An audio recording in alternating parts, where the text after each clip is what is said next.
بِأَمْرِنَا. What are these people supposed to lead their society with? With the Amr of Allah. Amr here means the authority. The authority here is the guidance of Allah.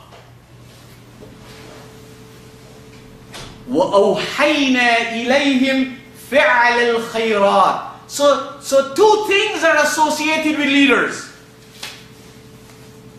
Not the cultural things we made first. Two things.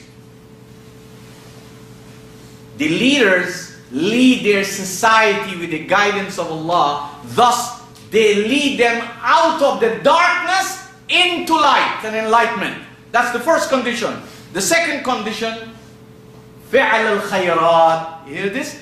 فِعْلَ الْخَيْرَاتِ. All manner of goodness.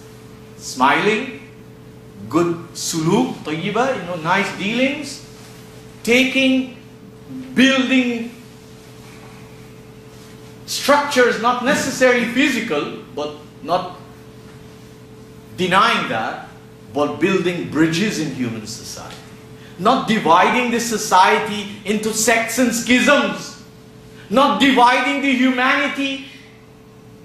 فِعْلَ الْخَيْرَاتِ means all manner of goodness and usefulness. You go to the religions in the world today, each one is sitting in a little cubicle.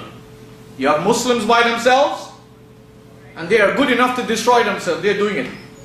They are doing it very good.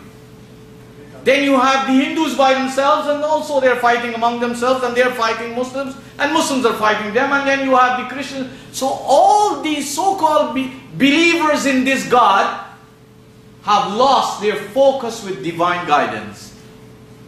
They are working against themselves, which is the human society. So my brothers and my sisters, I leave this with myself and you to reflect on the perception and the understanding of imam and imamah. Don't blindly follow people. Don't make people imams because they fulfill cultural standards, they dress in a particular way, they have certain physical features. This is the uneducated who say this. These are people who don't have reference and relevance to the Qur'an. And that is why you find the Muslims fighting today. They look at the face of somebody and say, oh, you're qualified to be imam, he's not qualified. They look at the dress and say, oh, you're qualified, you're not qualified. They look and see who can recite the Qur'an suite and say he's qualified. You know what is qualification when somebody hires you in an office? They hire you as an accountant. They hire you as an analyst. Of course, you have to present yourself in a clean, in a tidy, in an acceptable manner. But you have to produce results. You have to do what? You have to produce results. You must be someone that the people in that office will have to look up to. Because you will not read any mantras and get the work done. Books of accountancy don't get done by mantras. Analysis or analysis is not done on reading into the figures of a business by reading some mantra. You got to do the real hard work. So I leave this with myself and you. Because you're the captains of your own ship, as I am the captain of my ship. I am the autobiographer of my book. And you are the autobiographer of your book. You and I are writing books every day by the life we live.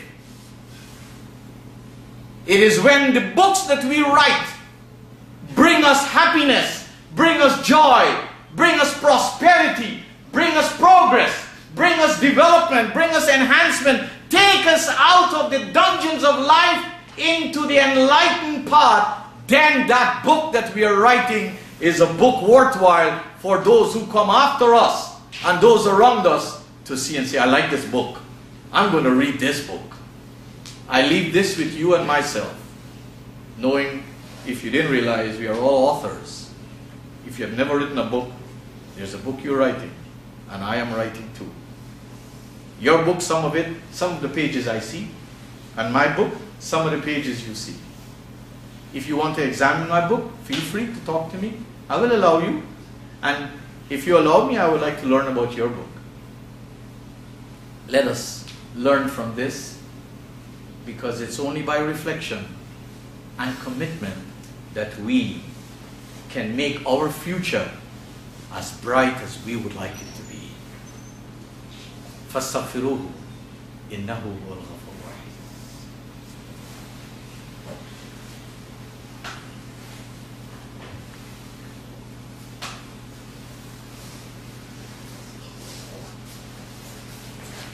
Dear brothers and sisters, let us be people who benefit from reminders. I am no more than a brother like yourself who is trying to remind himself and who is asking you to consider it as reminders. I am not answerable for you, and you are not answerable for me. But the fact that we can't change, we are all in this human society. And the Qur'an taught us one great statement, among other things, that if you and I focus on life, one life at a time, if I try to enhance my own life, or the life of my spouse, or the life of my children, I will be considered to have given life to the whole society. Let us focus, and you can get this in chapter 5, verse 32. وَمَنْ أَحْيَاهَا فَكَأَنَّمَا أَحْيَا النَّاسَ جَمِيعًا. Let us not focus on killing human beings. Let us not focus on spilling the blood of human beings. Let us not focus on destroying the homes of human beings. Let us not focus on destroying the peace and the comfort and tranquility of human beings. We should not be focusing on destruction. We should be focusing on ihya, reviving the dead structures of human society. We ask Allah for our benefit to keep the memory of His messengers and the guidance that He gave to them alive for us, that we can always benefit from it, enhance our lives, and help to improve and enhance society. As-salam.